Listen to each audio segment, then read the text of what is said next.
Good morning, everyone. Due to COVID-19. Good morning. I wonder if this is better to be in John's Monday email than Scoop, especially.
Good morning.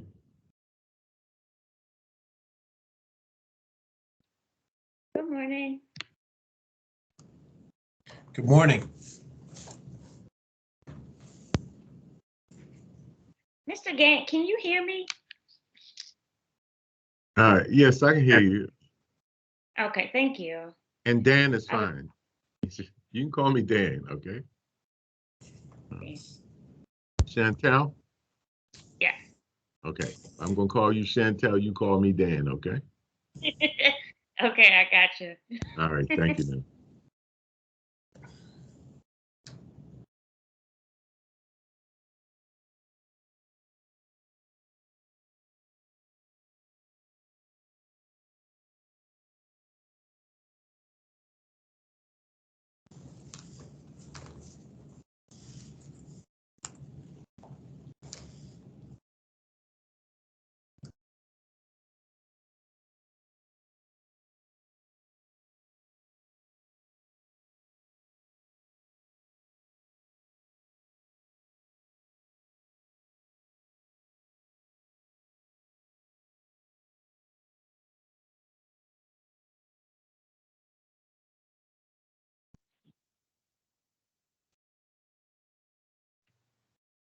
Mr. Gant, any word from Commissioners Mondema or Reed? No, I haven't heard anything.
Mr. Gant, I've sent them both messages, and for the sake of everyone's time, I want to be respectful. I'm going to get started.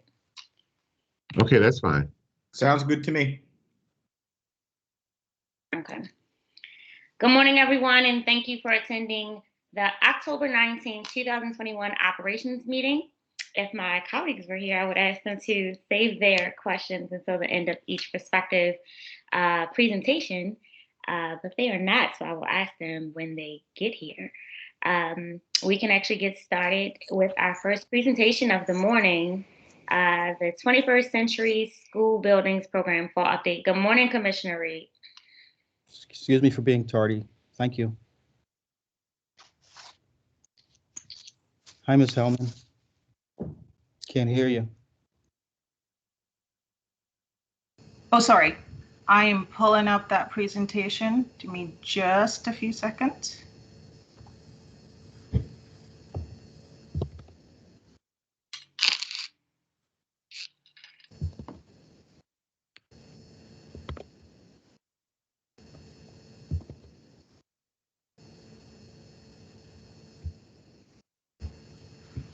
Awesome. Is everyone able to see the presentation? Yes. Great. Good morning again. My name is Dorothy Hellman. I'm the Executive Director of the 21st Century Buildings Program, and this is our fall update. The agenda is as noted. I'm going to be reviewing the year 1 and 2 schools, and then I'll talk about the overall project status. I do want to talk a little bit today about the supply chain because we have had some impact on the project. And then I'll also talk about swing location, the progress of that. I'll then provide a high-level update on the high school feasibility studies, the community engagement student internship, of which we have some really great news. And then I'll complete the presentation with an update on workforce development, some communication highlights, which includes ribbon cutting for the new schools. So congratulations, City Schools, Board of Commissioners, your dream has come to reality. Of the 11-year schools in Plan Year 1, all the schools are finally completed this past summer. Patterson High was the last one, to be completed. Again, that one co-locates with Claremont, and that one opened this past summer. The Claremont students, however, they will not relocate until phase 2 is completed next year. Claremont, I just want to say this again for those who are not already aware. It was delayed because of the ongoing noise associated with the demo of the existing building. That is now in progress right now. We're also performing some site development, new utilities, site lighting, parking, refreshing the athletic field. That's in progress. And so based on the disruptive nature of the work and the sensitive student population, City Schools agreed to defer the relocation to May of next year when the work is complete. But all Plan Year 1 schools, all 11, are completed. Where Plan Year 2 schools are concerned, 12 out of the 17 school buildings are completed. With 5 of those delivered this past summer. There was Hartford, Katherine Johnson, Govans, Robert Coleman, and of course, Billie Holiday. So where do we stand now? 5 buildings are left to be completed in the program, Plan Year 2, of which 3 are under construction, Northwood, Montebello, and Highlandtown. Cross Country just moved from design development into pre-construction. That work is going to start in the next few weeks. And the final school, Commodore John Rogers, we're wrapping up the feasibility studies, and that should be submitted to you for approval in the next few weeks. Just a few things to note. Again, due to supply chain, which I'm going to discuss a little bit further, Highlandtown's opening was moved from August to December of next year. This was due to, again, the unavailability of steel at the time. And because they share the same swing location, which is a southeast building with Commodore John Rogers, their schedule is also now delayed. And so they're now looking at a completion date of August 2024. The next 2 slides are just progress pictures of schools under construction. This one is Northwood. It is scheduled to be completed in December of this year. As you can see, the building is fully watertight on the outside. The major mechanical systems are being installed on the interior. We have site work ongoing, and we're also outfitting the interior rooms as well. This slide is for Montebello. This school is scheduled to be completed summer of next year.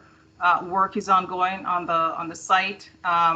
We have major mechanical systems being installed on the inside, and then of course, we have the regular making the building watertight, so we can complete the interior fit out next year. So supply chain, I want to pause on this for just a tad bit. The program did not fully escape the effects of COVID. I mean, we tried valiantly, but we didn't. We did have some disruptions, even though we made every single effort to mitigate it, and based on what we saw on the horizon. And we did order our items months in advance. I mean, we would have preferred to have everything stored, but unfortunately, this is not how some of it turned out. So for IT, all the instructional devices for our kids and also items for the classroom, we were able to order all the devices, and most were available for the start of school. So we really did not impact instructional learning. We're only just receiving the rest through October, so those should be completed. Furniture is where we took the biggest hit. Over 26,000 items ordered, and again, that's worldwide. Some of our stuff even comes from Germany. We're kind of changing that right now. We're trying to see if we can get everything local. Approximately 15% of the items were delayed. We had to install temporary tables and chairs to support instructional learning in a few of our schools. The good thing is the permanent furniture has arrived, and these past weekends, the team has been working to change out the temporary furniture. And this we anticipate should be completed by November, and it's not a day too soon. On the global landscape, materials are still taking a long time to get from shipping containers to ports of call on our docks. You guys see that in the newspapers all the time. And we're having issues with truckers, right? Getting the materials from there to us. There's worker shortages, reduced workforce due to COVID is still impacting factories that produce our specialty epoxy tables. Those are used in science and other classrooms. It has gotten better. And then we're looking at semiconductor chips for our computers, which are still short because we're competing with the automobile manufacturers for chips. And so again, we've ordered everything in advance, and we're even trying to go beyond months in advance to make sure that it's in our storehouse rather than having to, delay getting it for our students. And then finally, there's the material cost. Steel, lumber, aluminum, glass, plastic, everything necessary for the building infrastructure, it continues to skyrocket. And there's inflation that's out there. Freight carriers, the costs have increased 30%. Diesel up is over 34%. We have workforce shortages, even on our sites too. We're seeing a little bit of that. That's not helping. We're going to continue to keep our pulse on the external environment. But the one thing that you need to know is that the price escalations has and will have an impact on projects not yet under contract. So we do have cross country. We do have Commodore John Rogers that are going under contract. We're seeing those price differentials actually coming up. We continue to update city schools, the executive team, and we will continue to update you, the Board of Commissioners, as we actually move forward. Swing schools, 3 schools now receive yellow bus transportation. Montebello, Highlandtown, Cross Country, Northwood, of course, is a swing in place, so we're good with that one. There has been no known issues or cases of COVID on the buses as far as 21st Century is aware. And if further updates is needed, we can actually get, if Jacinta is on the line, she can actually jump in if you have any questions with regards to transportation. Where the high schools are concerned, we're progressing with all 3 campuses. We're working through the final IAC, the interagency committee, that's the state approvals to finalize the funding to begin design. We're also working with the final feasibility studies on Polywestern. We did introduce the new build, which is a greenfield option on the existing playing field. The studies are complete. Just wanted you to know that. The price is less, but we're going through community meetings, including meeting with the alumni. We've had several meetings, lots of opinions, lots of pros, lots of cons. We continue to listen. We anticipate coming to a mutual agreement of maybe rounding down to the final 2 options for city schools and also you, the Board of Commissioners, to actually make that final decision. This one is going to be a little bit more challenging in selecting which option we think than the prior options. It's a lot more than price that's important to the community. So talking about community, lots of community and school engagement this past summer with the opening of the 6 buildings, the 8 school programs. These include, again, a lot of back to school events for merging schools, feasibility studies, construction kickoffs with the community. We also have meetings with elected officials to resolve issues on school sites. And we do that in partnership, of course, with the city planning and with the Department of Transportation. I'm very excited to talk about this one, which is internships, of which we actually had 2 programs this past summer. The first one was with Urban Alliance. Again, we've had a relationship with them over the years. We were able to work with 8 interns, and they received placement on partner sites and in our 21st Century program. In addition to that, we, the 21st Century office, actually partnered with MOED YouthWorks, and we hired an additional 5 high school students to work directly with us on project sites due to the amount of work and the amount of schools being opened. So both programs assisted with the delivery of schools this past summer. The students help with barcoding, they help with neighborhood canvassing with our engagement teams, they help with the administrative offices and IT with our school setup. Outside of salary, we gave back to them as well. We taught them interviewing and resume writing skills. We gave them new backpacks with school supplies. And they also did receive a shout out and a photo op from Dr. Santelises at the grand opening of Katherine Johnson. They really enjoyed working with the program, and we received a lot of positive feedback, not only for this from the students, but we also received it from their parents and also from the school leadership as well. So kudos to those students for signing up for the program this year.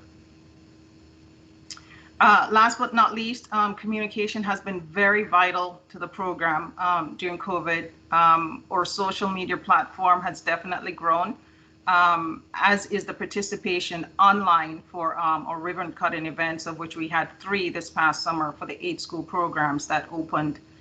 Looking forward, Northwood will be number 24 of the 28 buildings to be completed in the program. That ribbon cutting date has been scheduled for Tuesday, November 7th at 2 to 4 p.m. This is going to be a hybrid event. If it's not yet on your, it's already on your calendar, I believe, but if not, we'll make sure that that is on your calendar. And that's pretty much it for the 21st Century fall update. Any questions? Thank you so much for the presentation, Ms. Hellman. Commissioner Reed, did you have any questions? I think this is a really good presentation. I guess one thing that comes to mind was, I guess back to page 8, you can go back. Because I would hope that you reinforce this with the board. Because I think the board needs to be pretty cognizant on the price changes, the project impact, and also your timeline. I'm talking mostly about the supply chain concern. Yes. Because it could push back some of your timelines. It definitely will change the cost factors. Yes. And also you probably have to think about substitution goods, like you talked about. So yes, we are. So it's an education for us in terms of, the new normal, because everything I read, this is going to last another year. So good luck with that. And Commissioner Reed, I want to piggyback to your question because it's on the same accord. Should the board be anticipating any contract increases as a result of these inflated costs? Should we be seeing any contract increase requests come to us anytime soon? All right, so we're not anticipating any of that, and this is why, because most of our projects had contingencies built in for the construction, but it also has, and I'm not, I think I talked about it a little bit when I was doing a high school program, it had a 4% built in for inflation. every single year because we knew that this was going to happen. In some cases, for some goods and deliveries, it's going to be a little bit more. Some are going to be a little bit less, but it's actually built into the program. So instead of having savings at the end of the project, which is what the MSA had the last time with the $60 million of savings, which could be used for other projects, we're anticipating that those dollars, it's actually going to be used within the program itself. If the prices and inflation, if we're not having that self-correction within the industry. But no, we're not anticipating any prices above what we have presented, which is why we're trying to get very detailed into what we think those numbers are and to include that inflation factor until contracts are purchased. So assuming contracts are out for 3.5 years, it's 4% for every year plus 2% for the half year until that contract is purchased out by the subcontractors based on the schedule. And that's how we try to ensure that City Schools is not seeing these jumps. Thank you, Ms. Hellman. Commissioner Reed, did Ms. Hellman answer your question as well? Yeah, I think a good point, and it probably would be helpful to have that as like an addendum item or something so we won't have to reference it. It'll basically be on the tip of our mind in terms of all the contracts have the inflationary component and also the other, the 10% in terms of contingency for other things. So, I mean, yes, it just won't be we won't save as much like you're saying, but we may still be under contract costs. yes. Thank you. Okay. That was my only question, Ms. Hellman. So thank you so much for your presentation today, and thank you so much for your great work. We look forward to seeing your next update and hearing back about some of the comments that you received from the feasibility studies. Okay, will do. Thank you. Our next presentation is the transportation update. Do I have the privilege of speaking with Robin this morning or Ms. Justin?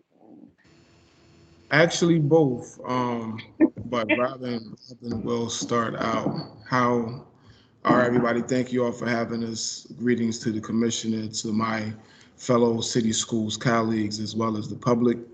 Let me go share my screen and I will provide you all with the transportation update.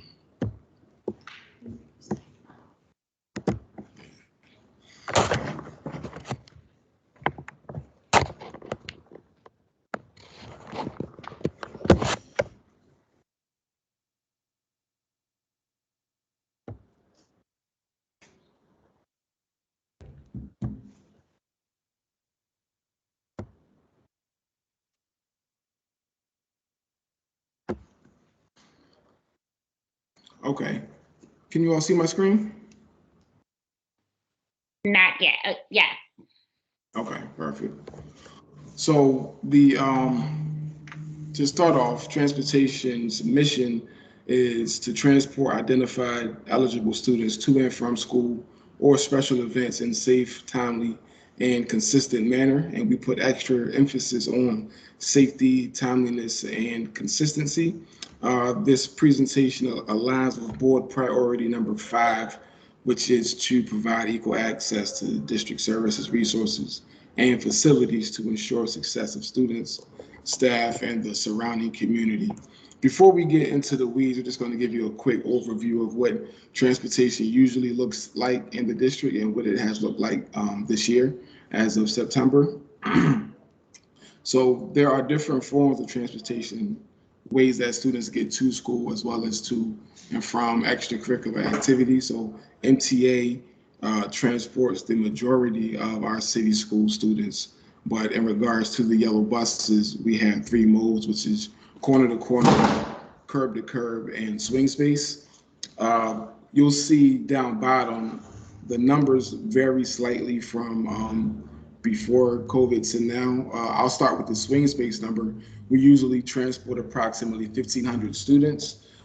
This year, we've had to transport approximately 700. Now, that number did not decrease because of COVID. It decreased because of the number of swing space schools that require transportation. A lot of the schools that we transported to previously are now back in their permanent location, so we didn't have to transport there. Curb to curb is pretty much the same. At the beginning of the year, we normally transport about 4,000 students curb to curb. This year was approximately 700 students less. That number has since grown, but it is still less than what we would normally transport pre-COVID. Corner to corner, the student counts roughly stayed about the same.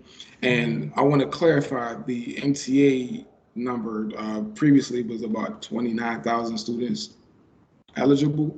The report this year showed 19,000, but we identified some discrepancies, and we're working with IT now to correct that number. So that number is more than 18,000, but we do not have the exact number at this moment, but we will be happy to update you once we get that new report from ITD. As far as the number of students routed, as of the 16th of September, we had approximately 4,400 students out of 5,700 students that were in the student transportation system routed as of that date. At that time, we had assigned 127 students to taxi cab. And usually we have the ability to route close to 1,000 students via taxi cabs pre-pandemic. But unfortunately, this year, the number of taxi cab drivers that returned back into the city schools contracts was significantly less. We usually have about 200 drivers certified at the beginning of the school year. This year, we had about 36. We did, implement some incentives for taxi drivers to come into the system, and I believe we have about 70 taxi drivers now, as opposed to the 36 in September when we created this report. So we're still working to get as many cab drivers back into the system, but it has been a struggle to date to get taxi cab drivers back into the city schools contract. And just to clarify, not all students are eligible to ride in taxi cabs, depending on what their disability is as well as what their age is. So we don't put young kids in taxi cabs either. The number of mandated students not routed, and this is still the September the 16th date that we used for the previous slide. In the beginning of the year, that number was over 1,000 students still pending transportation. That number today looks more closer to 500, but this is a issue that we normally would not have to deal with at this point in the school year. But because of our massive driver shortage, which is a national issue, it's difficult for us to route everybody with the resources that we have. Now, the routing challenges for mandated students, just to give you an idea of what our capacity looked like in 2019 versus this year, we had approximately 270 buses that we're able to use for transportation before the pandemic. As of this year, the beginning of the year, we had about 216 buses available for use. Some contractors as well as us were able to onboard some new drivers, so we have about 225 now, but that is still significantly less from the number of buses we had available to use pre-pandemic. And as you saw in, I believe, the second or third slide, the number of students that we're transporting did not decrease as much as the number of drivers that we have to transport. We looked at the attendance impact as well for those 1,000+ students that were not routed in September. Out of the approximately 1,000 students that were not routed, only less than 10% missed 11 or more days out of 14 at the time that we looked at this report. So we did offer certain things like parent reimbursement, MTA passes to families so they can get to and from school while we work out the driver shortage and the number of students that were pending routing. So even though close to 1,000 students were not receiving yellow bus services at the time, the data did show that they were getting to school. The 4 to 6 and 7 to 10 days absence, those numbers were still alarming. So, you know, we prioritize for the students who were missing the most days on down to find routes for first, because it just shows the data shows that their families just didn't have the ability to transport to and from school, or the students just were not going. So we didn't want transportation to be that main burden if you know, we could help it, of course. So we have and are still exploring alternative options to address the bullets on the left and the bullets on the right are the same. The difference is the bullets on the left are sorted by how quickly we could implement that option. The bullets on the right is sorted by which option gives us the most capacity on our buses. So I'll start with the column on the right. So use of vans and other alternative vehicles is actually something new to the state of Maryland. This is something that was not previously allowed, you know, before school year 2021. But the Maryland legislation put into effect that school districts can now utilize vans or white buses to transport students to and from school. The exact guidance around that is still being drafted, but in absence of that guidance, they are allowing school districts to procure either vans for themselves to own or to hire van companies. We did procure a van company, and we plan on putting a bid out to get additional companies to come into the contract. But that work is still ongoing. Something that we did, and something that we usually do, which is parent reimbursement, we did this year. But something that we did differently is usually we just reimburse based upon mileage. This year we reimburse the families a flat rate. And increasing ride times on buses is something that we are considering as well. Not for all students, of course, but for the certain routes that we just ran out of space. Not space, I'm sorry. We didn't run out of space, but we kind of ran out of time looking at 90 minutes and lower to route students. We are considering maybe bumping that up slightly just to fit more students on the bus. Another option that we are considering, and it's something that we don't do now, but it is on the table, is to shuttle to and from swing space and corner-to-corner schools.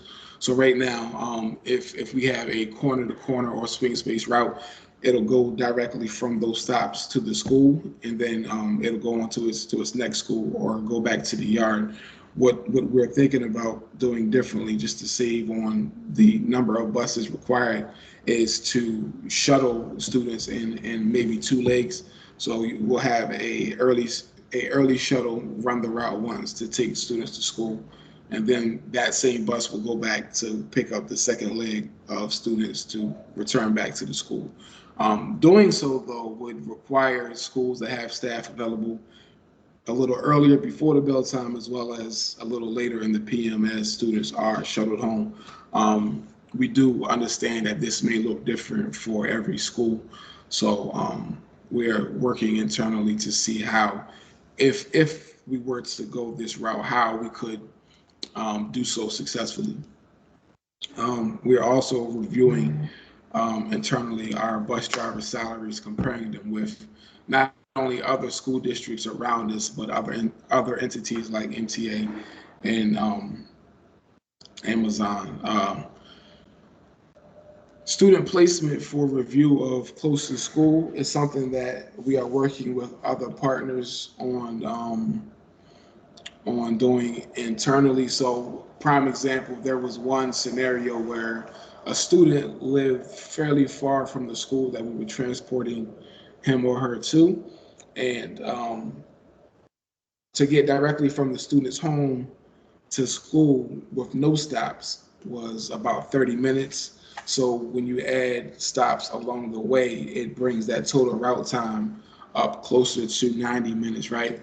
So we work with our partners internally to identify another option for that student that allowed us to remove that first student off of the bus. In doing so, we were able to route 7 more students in that school who were pending transportation in this report that we ran in September. And we're looking for more scenarios like that where we can create a alternative option for a student who may live fairly far from their school, so we can get more students who live closer in proximity on the route. And that is all for the transportation update. Do you all have any questions?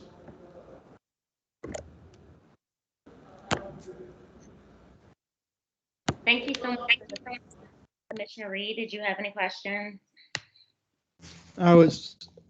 Thank you very much, Robin. I was thinking about critical path theory. This is something a long time ago, I guess, in another life. But I guess my question is, I see Amazon trucks, I see FedEx trucks, and they have like some of the best mapping processes I've ever seen. I guess the question is, what kind of systems do we have in schools that kind of make sure that we're the most efficient and most effective in terms of the transportation model? So the mapping processes, we use Edgelog, and it's not exactly the software that's the issue. It's the distance that the students need to travel and the parameters, as well as students have to arrive by a certain time, where the packages, you know, when we're looking at Amazon and FedEx, it's a little different because you don't have the same restrictions and parameters that we have around students. But we are still waiting for a MOU to be completed, and Amazon is also going to look at our routes and run it through their software to see if there are some efficiencies that can be found to better serve our students. Thank you. That's something that we reached out to Amazon for, and they were transparent in saying that they do want to help, but they do have other commitments that they have to get out, you know, with their team before they can actually lock in with city schools. I guess my second question is, what are we talking about when we talk about increasing the rates and the salaries? How many people, and what will be the ramifications and impact in terms of more drivers, more cabs, more buses by the increases? I guess in terms of numbers, in terms of costs.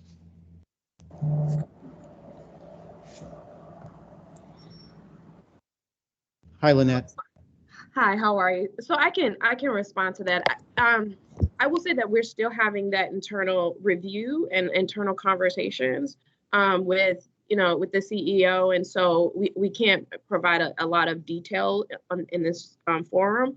But we have about 30 drivers internally. And then there are a number of drivers that, support us from contractually. So I think that, and just so they can correct me if I'm wrong, I think that our drivers internally probably supports about 5%, and then contractors are about 95%. And so there are, again, we are looking at what's happening around us within the region, because there are a number of different things that are happening around us in terms of bus drivers. And we're taking all of those things in consideration as we're reviewing our internal salaries. Thank you. Good morning. Thank you, Madam Chair. Oh, you're fine. My question is more so around slide number 7, the impacts on student attendance.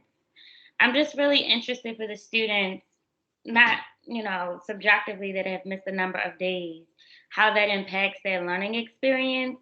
I'm always interested when I read that for national news, but specifically for our district, when students are unable to get to school because of transportation issues, what does that look like for that family and for that student in terms of learning?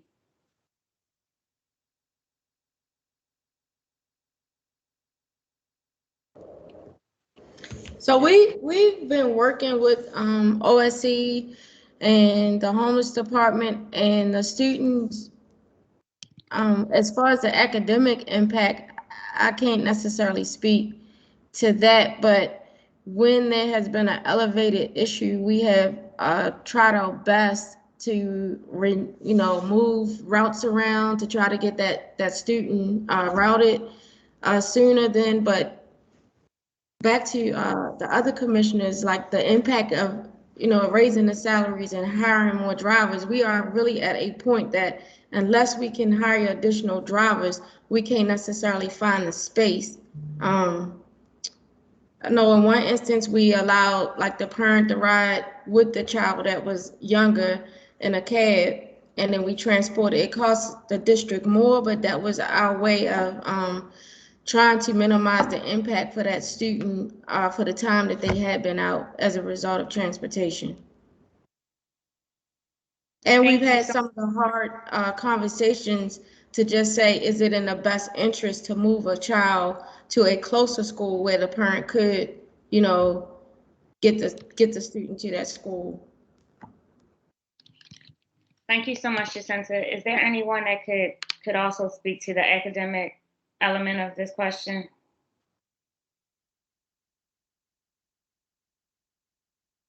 Or is it possible for someone to provide a follow-up after today's meeting?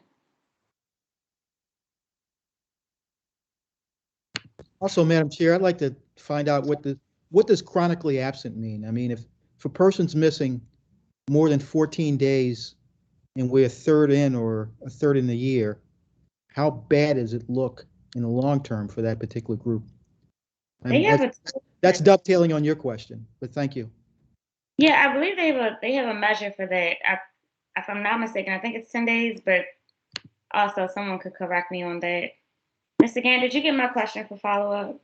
Yeah, I was just about to unmute. I got that. What is the more coloring in more the academic outcome of transportation on families or missing transportation on families? Yes, please. As well as the definition of chronic absence. I believe, goodness, I can't think of her name, but over in the re-engagement office, I think she defined it for us. I think it's 10 days. But nonetheless, Commissioner Reed, did you have any more questions? I'm fine, thank you.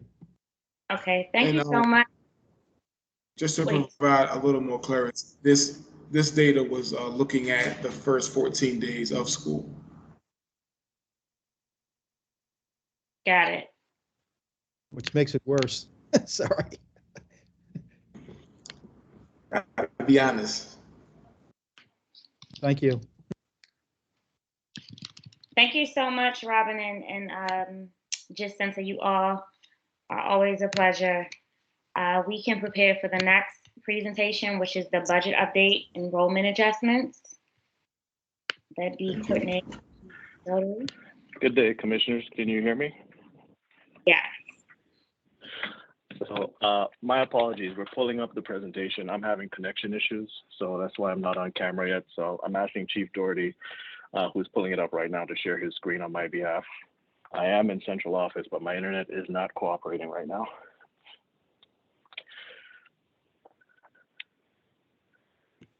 That's okay. And I am calling it up now. Last minute curveballs, but we are adjusting to them. And all right. While he's pulling it up, I can start talking through it a bit. So you guys know I generally try to keep these updates pretty brief. Today's actually is a little bit more detailed. So I'm going to be giving an update on the FY22 budget process closeout. The last step in the budget process, as we know, is the enrollment adjustment process. So we're going to talk about that a little bit and how we're doing it differently this year. And then we're going to talk a little bit about the kickoff for the FY23 budget development process. So this relates to board priorities 4, 5, 6, and 7. And I'll start with the FY22 budget process closeout. So this time of year, as you know, is when we use the September 30th enrollment counts to start updating the budgets for schools. So schools build their budgets in the spring based on our projected enrollment information. And that information is, like I said, it's a projection. It's not final, and it's based on, the best information that we have at that point in time. It takes into account principal feedback. It takes into account some of our numerical progressions and statistical analysis that we do. But we know it's going to be wrong, which is why when we get to the fall, we make adjustments for the kids that are actually in the schools and in the seats in the specific schools. And we transition funding based on that principle. So we know we're a fair student funded district. And the premise of that is that the funding follows the students. So as students move from one location to the next, we want the resources to move with the students. And this is one of our greatest measures of equity in the district. So this year, the September 30th count, we did see a decrease from the projected enrollment that we had in the spring. I'm not sure if it's up on screen yet. Does everyone see anything or? Not yet. Not yet, okay. I will keep talking, but it would be helpful once we get it up. You guys can see the numbers that we're referring to. Okay. Coordinator, this is Christian. I can share my screen if you guys have some tech issues. That would help a lot, Christian. I'm sorry. Okay, give me one moment.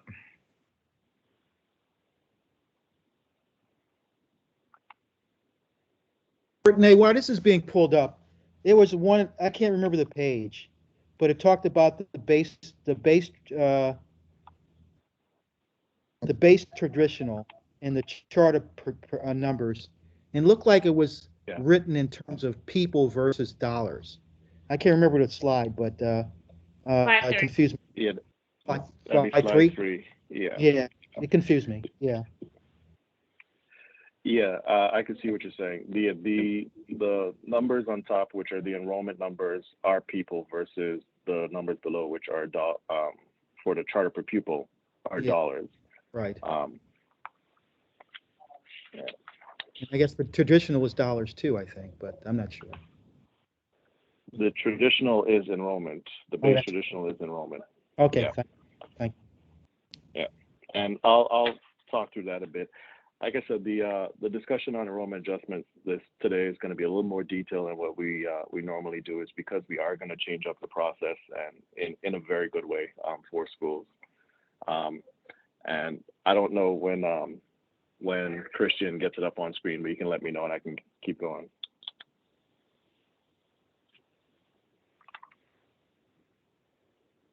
Give me 1 second. I have it up. I just need to get the page together.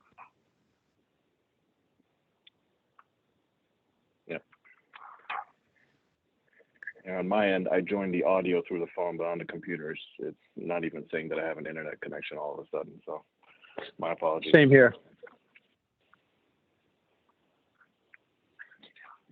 Okay, is it working?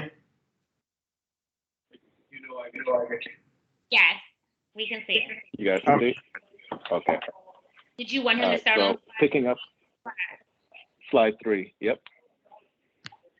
Okay, so what we're showing here is the FY22 K12 enrollment, so the funded enrollment, not to be confused with the enrollment numbers that we submit to the state at the end of this month for funding for next fiscal year. So this is closing out the FY22 enrollment. So both of these are September 30th enrollment numbers, but they're different business rules surrounding the numbers. The numbers that we use internally in finance for fair student funding and for the enrollment adjustments have different parameters from the numbers that we submit to the state. For example, for the state numbers, there are a few days within October that we're allowed to have excused absences count. Some of the rules around, immunization are a little bit different, so those counts can vary a little bit, and that's normal. It's always the case. We take the numbers for the enrollment adjustments dead on as of 9:30, so we pull it the morning after October 1st, and that's what we plug into our model. And we have different groups of students that we also count as opposed to the overall enrollment. So when we're talking about the funded enrollment, we're referring to, kids who aren't in AOPs or separate public day schools who are not funded on a per pupil basis like the rest of the school population. And just, in terms of comparison, you see here where it's saying our projection was 74,915. So that's what we projected in the spring for that group of students. The equivalent last year, our projection was about 75,000. Our actual in the fall was about 73,600. So that 74.9 is right kind of in between the numbers from last year. But the actual for this year, as you can see, there's a bit of a decrease to 71,605, a 4.4% decrease. And we broke down, that decrease showing the base traditional students. So those are the students who are funded on the base per pupil amount in traditional schools, and the charter students. So you can see that the decrease was less significant in the charter population as opposed to the traditional school population. And the reason, again, why those two numbers don't really add up directly to the 71,000 is because we have a number of students who aren't funded on a per pupil basis that aren't included in there. And the next category is the charter per pupil. So the charter per pupil calculation is a revenue derivative model. So it's based on the revenue that the district receives, excluding a number of categories, and then we divide that by the total district enrollment. So in a case like this year, where the total district enrollment decreased, that per pupil is going to increase for the charter. So that's why you see that increase from 9234 to 9690. Next slide, please. All right, so what I was alluding earlier, which is the enrollment adjustment process updates. The fall enrollment adjustments, like I said, it's our major measure of or a process for equity. It's making sure that funding follows the students. And it's a major premise for fair student funding. It's something that we've looked at over the years because they're both positives and negatives associated with it. So it allows the resources to follow the students, but at the same time, doing adjustments in October and November means that you're creating disruptions in schools.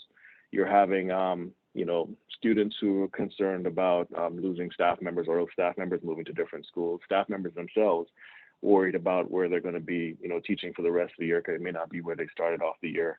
School leaders who are concerned about these changes and the impacts that they have on their educational plans and their students and their communities, et cetera. So there is a lot of disruption, or can be a lot of disruption, based on enrollment adjustments. And there's also a lot of work involved for school leaders, for LEDs, central office staff, in terms of the transactions associated with balancing and rebalancing and restaffing. So we wanted to take a look at that this year and find ways that we could emphasize the benefits of the enrollment adjustments while still mitigating the aspects of the adjustments that create inconsistency or create disruption from one school to the next. So with that, and also with the ability that we had at the closeout of the fiscal year 21 budget to set aside some funding for this purpose, knowing the circumstances with COVID and the difficulties with schools, we've updated the process for fiscal year 22. So next slide. So for the process this year, and this is specifically for those traditional schools that I mentioned, so the schools that are funded on a per pupil basis. We're changing up how we do enrollment adjustments to mitigate some of those changes or the number of transactions that are taking place in school, and also to boost the per pupil for traditional schools to help mitigate some of that change. So there's going to be some additional funding going towards the traditional schools. It's going to raise the per pupil. We're also creating thresholds for the adjustments so that schools that fall below certain thresholds, and I explained those a little bit, would not even experience an enrollment adjustment change. So their budgets would stay as is. And we're also going to give, of course, opportunities like we always do for feedback and review.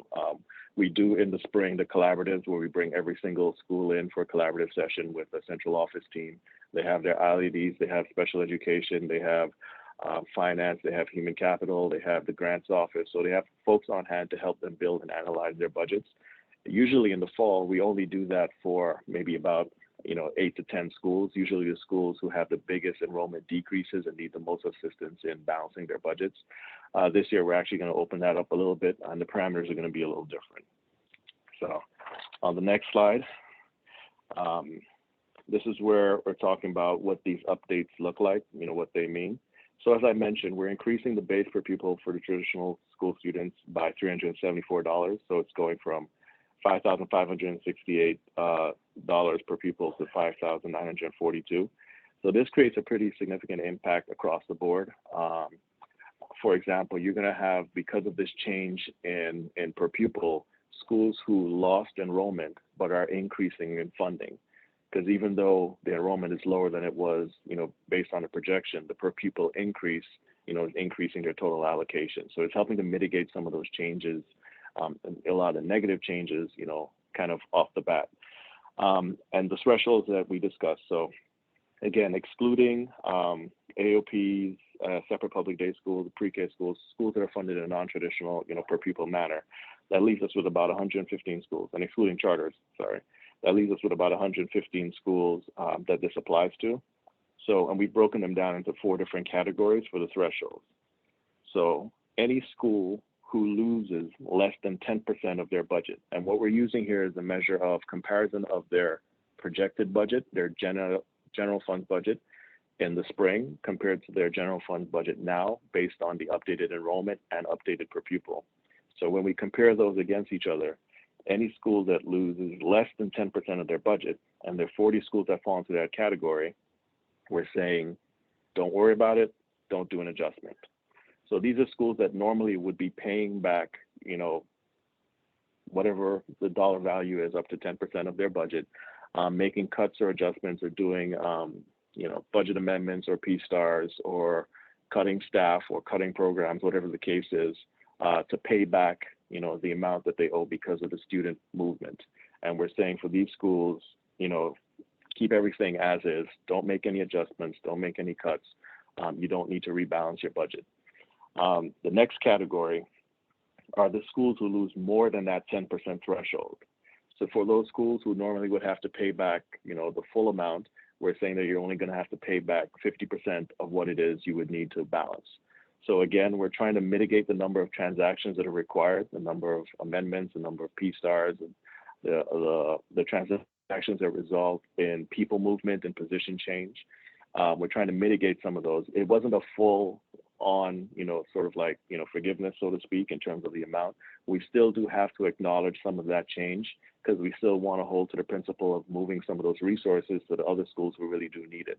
So even though we're adding funds into the bucket, so to speak, or making the pie a little bit larger, we don't want to fill it to a capacity where we have difficulty finding staff for those positions, or making sure that the schools on the other end of the equation aren't able to get the resources that they need. So we're trying to keep that in mind in sort of setting these thresholds.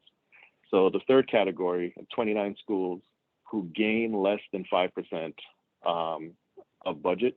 And we're saying, again, in this category, if you've gained less than 5%, you're not going to get, the dollars for that change. And this sounds, a little harsh off the bat, except for the fact that, like I mentioned before, we're already increasing the base per pupil. So a lot of these schools are actually getting more money than they would have otherwise. And to illustrate that, so of the 29 schools who are gaining less than 5%, only 5 of those schools have positive enrollment. So most of those are schools that would have lost dollars based on enrollment decrease, but they're on the positive side of the equation just because of the increase in per pupil, if that makes sense. And I know I'm going through this, pretty quickly, and it's a lot of detail. I'll be happy to take some more questions on it after. But the next category are the 26 schools that gain more than 5% of their budget. So for this group of schools, what we're saying, again, is you've benefited from the increase per pupil, and you're going to receive 50% of the dollars that you would have received, based on the calculation. So you're going to have schools in here who, if they would have received 100,000, they're going to get 50,000. And again, this is, sort of the balancing from the opposite side of the equation that I mentioned, where we're making changes for the schools who lose more than 10%. So we're balancing that off somewhat with restricting how much schools can gain on the opposite side. And to mitigate that, like I said, the per pupil is a factor, but the other thing that we've done is we're creating more slots for the collaboratives for schools. So we're still creating an opportunity for schools who feel that despite, the additional funding and despite the increase per pupil and the mitigation of changes, that they do need additional support, and we can bring them in for that support. They're going to work with their ILEDs, or the ILEDs will work with the schools to determine which ones need to be brought in for support. We're creating 20 slots, and we're going to do collaboratives with support from central office staff, just like we do in the spring, to look through their budgets, holistically, meaning, not just, their general fund budgets, but what do they have in ESSER funding? What do they have in the other streams that we've given them, for fiscal year 22? What do they have available in terms of resources, whether it's, R3 resources or whatever the case is, and see how all of these things fit together within the context of what their request is. And if after that review, we've determined that they still do need additional resources, we have set aside reserves that we can bolster them based on that request. Once we've gone through that review with all the departments and everyone agrees, yes, that is the case, we do need to provide additional supports, and then we will do so. So in that, instance, so to speak, there are very few actual losers. A lot of schools, make off much better than they would have in the traditional format. And we're hoping, that schools kind of see it that way and they feel the impact of that and the reduced number of transactions, the reduced number of changes and shifts that, 2 months into the school year that would be taking place under a normal year. And this year sort of provides like a great or unique opportunity, I guess, to do this or experiment with this sort of change. Next year, we're going into Kerwin. The funding's going to look significantly different. We're also going into a new ERP system and a new budgeting tool that we're going to use going forward. So there are a lot of things that are going to change going forward. So this is sort of like a one-time measure, knowing the impacts of COVID on our school communities, knowing the impacts on our school leaders and the loads that they're carrying with everything else that's taking place. So we're hoping to sort of mitigate a lot of those negatives, with this process, something that folks have been asking for a number of years, and hoping that we could sort of reduce some of the strains that schools experience based on enrollment adjustment. Any questions on any of that before I go on to the next slide? Courtney, can you hear me? Yes, sir. Commissioner Roberts, permission to speak. This is CFO Chris Doherty. Absolutely. Thank you, ma'am. I think we got knocked off the internet right at the beginning, and I can certainly not improve on what Budget Director Desabey said, but I do want to add a bit of more general context because there was a lot there, and hopefully connect it back to conversations that the board members have led and been part of, and that is this enrollment adjustment update is absolutely driven by feedback from school leaders and ILEDs and the school's office and others that generally have said that negative implications of enrollment adjustments are a lot worse and harder to take than positive adjustments are really meaningful. So what I mean by that is, principal, it really is difficult to a school if, because of the difference between projections and actuals, they lose something. They lose money or people or both. And so the kind of guiding rule of what Budget Director Desabey did with Kevin Cronin and the ILEDs and worked it out was try to find a way to address that, which is some schools that might otherwise have gotten a little bit of a bump won't be getting that, so that we can mitigate the really difficult disruptions that sometimes occur when there's a gap between projections and what actuals are for schools. I think this process that Courtney laid out is extremely thoughtful. He's pressure tested it with the ILADs, who are always looking at things from the school's point of view. And we know that was a lot to lay out, but it was trying to get at what we know you've heard and spoken of, which is it is a difficult pill to swallow when you're 6, 7, 8 weeks into a school year and you learn that you're going to possibly lose an FTE or something. And this is aimed, while still staying within the parameters of fair student funding, it's squarely aimed at addressing those pain points and trying to improve it. And I think that's what we think will occur, and the numbers bear it out. And hopefully that additional few paragraphs was helpful and not confusing.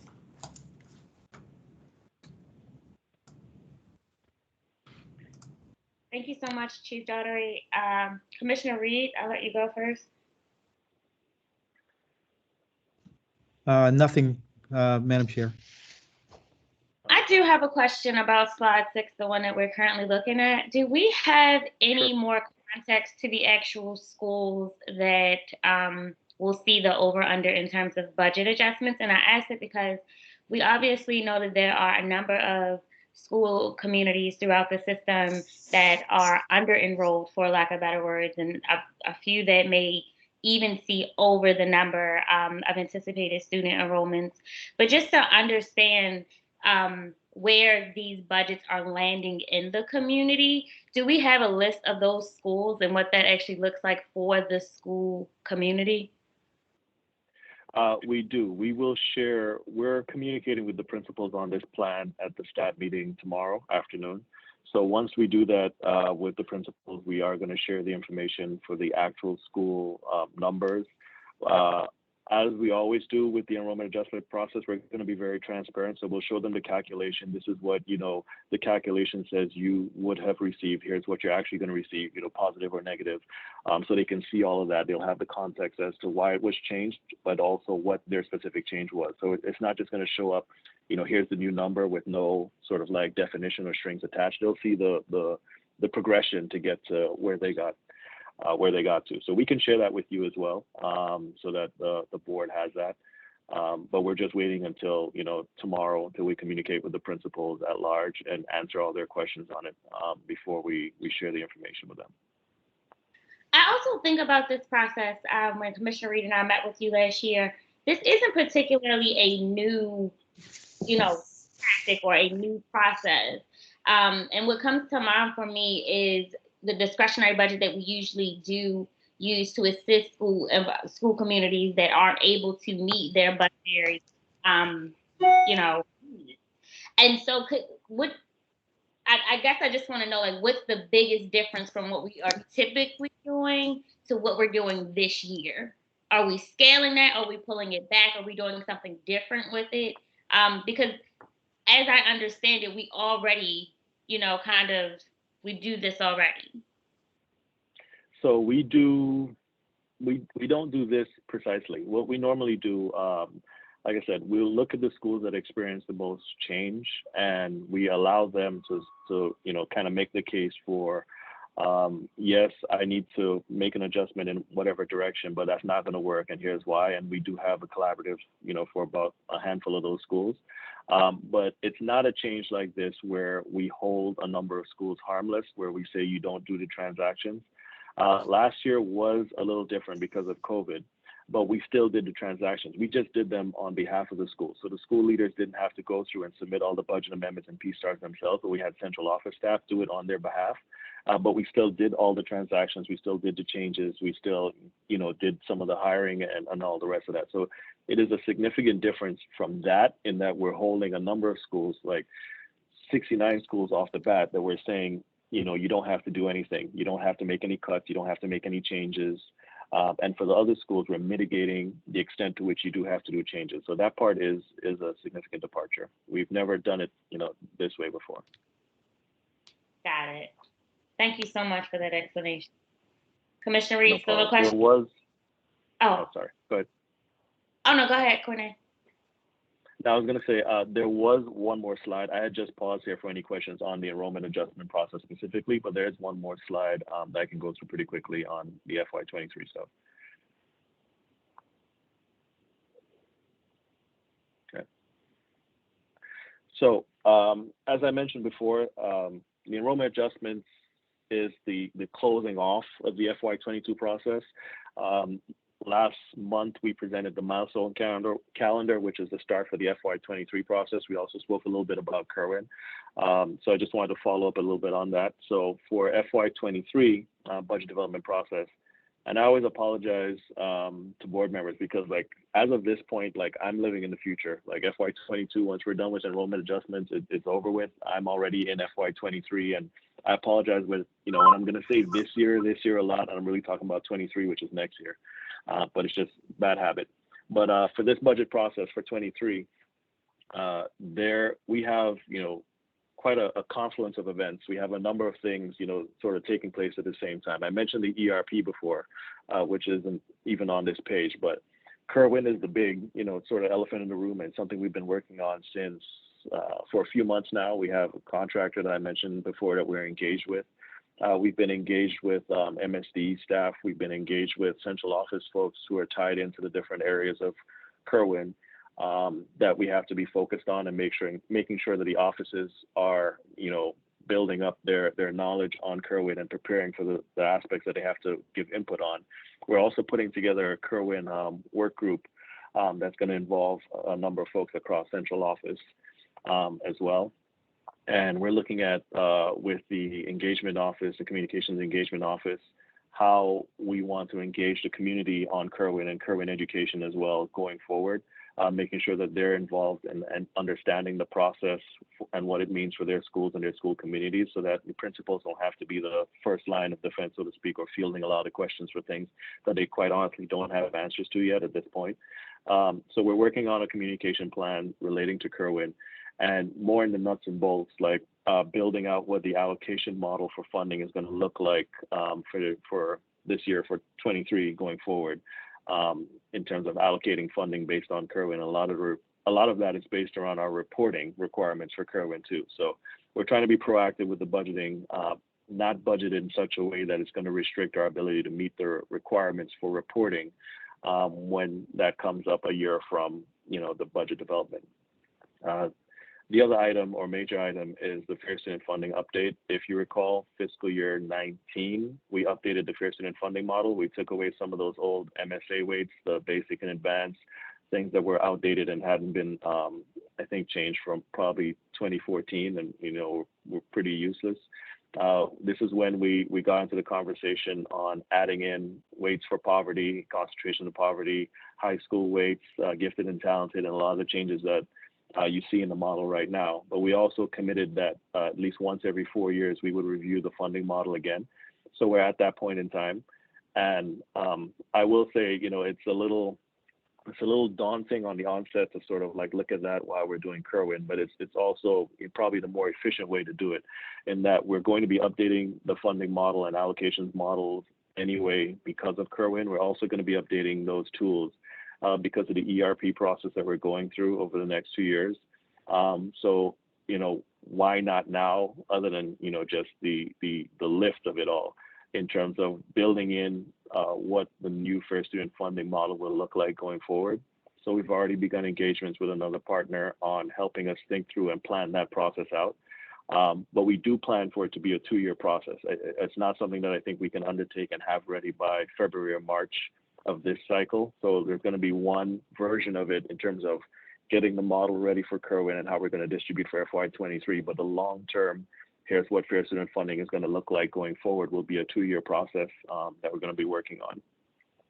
And the third major bullet down here, grant funding sources, as we know, is extremely prevalent, has been for the last 2 years, the amount of funding that we've received, and making sure we're tracking, distributing, and reporting that to our community members, to the board, and integrating that into the rest of our process, which takes me to the next slide. Our major focus this budget cycle is looking at all those different pieces that we've discussed, looking at, could you go to the next slide, please? Yeah, looking at those pieces that we've discussed, the FY23 budget development process, Kerwin implementation, ESSER funding, R3 work, the district priorities, cabinet development, and making sure that these things kind of fit together. We're working smarter, not harder, so to speak. So a lot of these things have overlap or interactions between them. So we're trying to build these into a more cohesive budget process and not double, I don't want to say double efforts or double resources or double work on these things that are really very closely correlated and should be strategically correlated.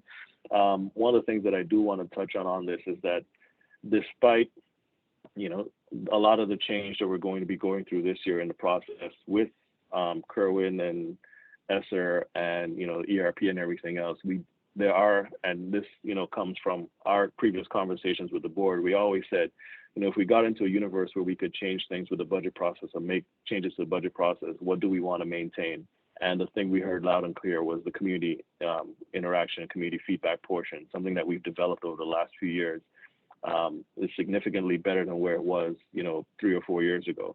So we're also looking at how we keep that integration and that interaction and community feedback and opportunity for community voice and input while we go through these, different changes, and that we sort of keep a community focus on each of these bullets as we go through them. So that's the last slide. And are there any questions?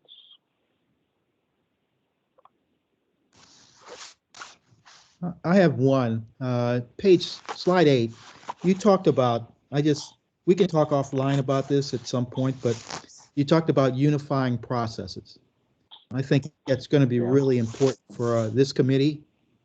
So hopefully we can go through that at some point, the processes and the timelines, because it'll help this committee, help the rest of the board move forward and understand.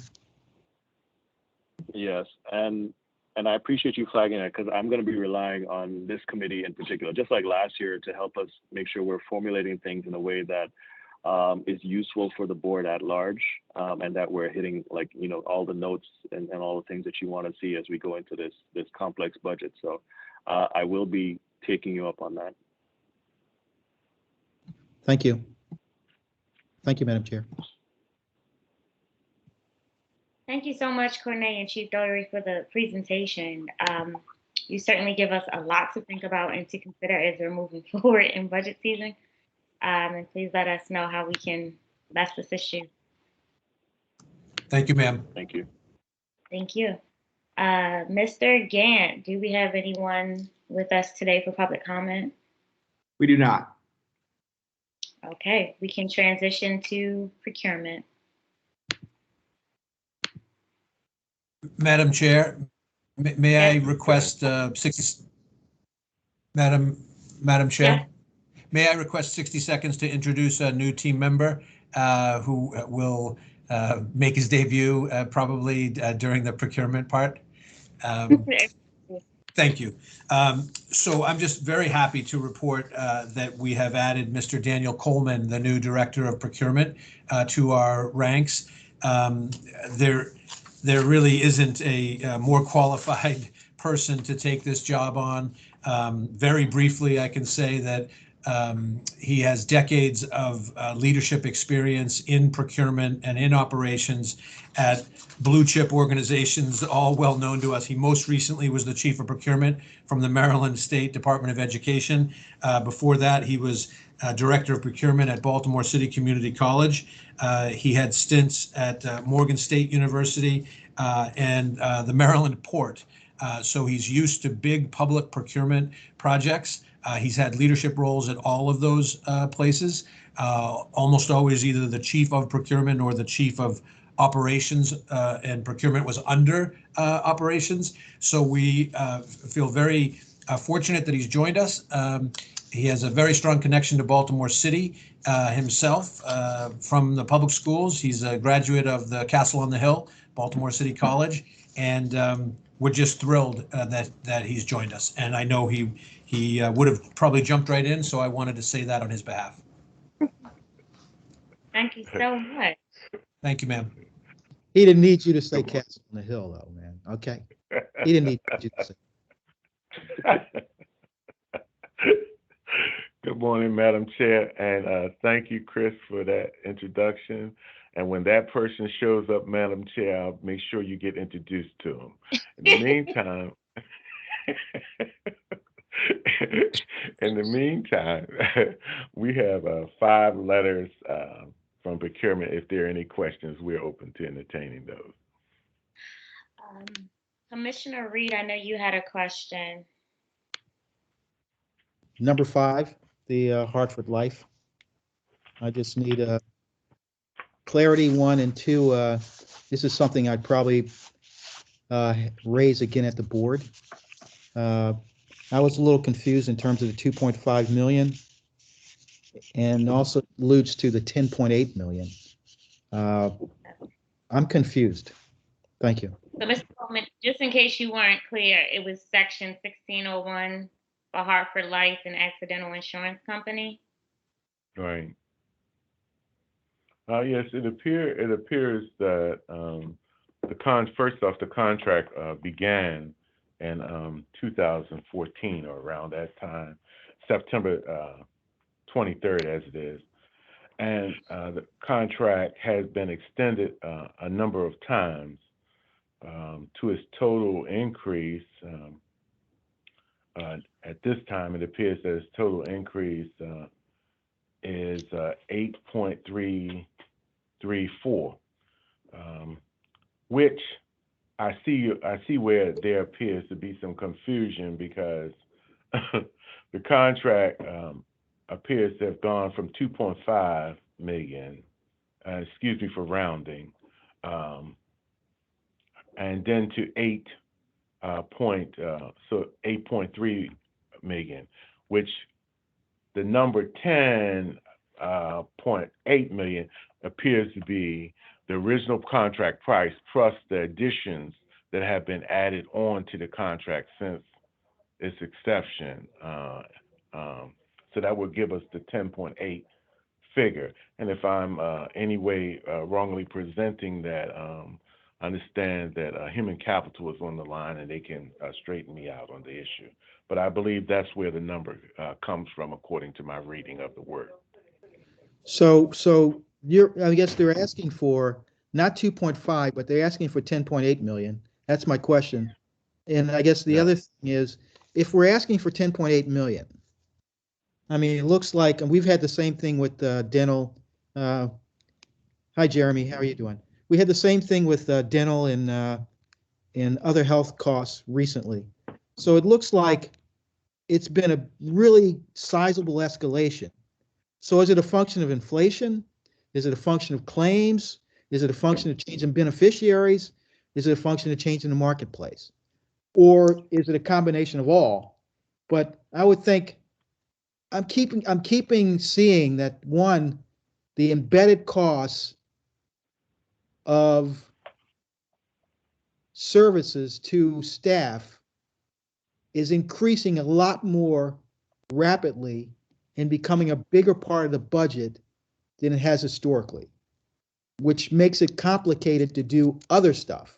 So, I mean, Jeremy, you heard me talk about this in the past, and I'm back here again, but the 10.84 is sizable and the escalation's high, even though it's the best contract. You got the best contract you can possibly get, but it's still high. Yeah, Commissioner Reed, just to add to what was shared before, it actually, in this case, is not any escalation. So in the financial section, we shared in the board letter that this is a continuation of the same rates that have most recently been in place for this contract through December 31st of 2022. So it's not an increase in cost. I think the financial section also shares that, the request here is for 2.5 million to renew. The 8.3 million is from multiple years past that, the board has already approved and that time has already gone by. So this is a case where it's a flat continuation. And also the dollar amount just, assumes the same employee experience. So of course, how much of this actually is spent depends on how many claims there actually are for life insurance or dependent life insurance or long-term disability. But it actually is a flat request. Okay, so it's 2.5. So what's the 10.84 about? What's that? I think from procurement can correct me here if I'm wrong, but essentially it's just, I think when we extend a contract, what the board letters reflect is the total amount of that contract over time from the time you first approved it. Okay, thank you. Thanks, Jeremy. Okay. Sure.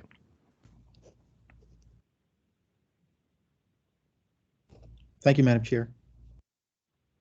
Thank you.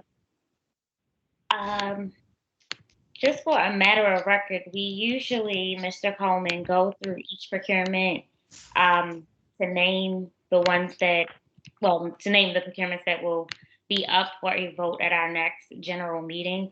So if you could just appease the committee and name the contracts that are on the agenda today, just for public record, I would greatly, greatly appreciate it. Certainly, Madam Chair. Number one is QSS International, Inc. Would you like me also to name the project that it is associated with so that we could have that in the record? And that's going to be for Collington Square Elementary Pre-K to 8. Chilmar Corporation. Just a moment. Chilmar Corporation is for Thomas Johnson Building.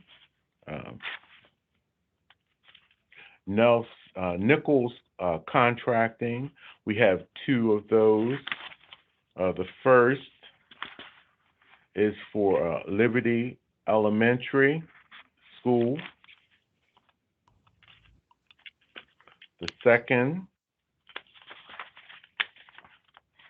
is for Baltimore Polytechnic Institute. And of course, the fifth, as we talked about, was Hartford Life and Accidental Insurance Company. Thank you so much, Mr. Coleman. And after that reading, do you have any other questions, Commissioner Reed? No, ma'am. Thank you. I do not have any questions. Thank you so much, Mr. Coleman, and welcome to Team Baltimore City Public Schools. Thank you. I appreciate the warm welcome.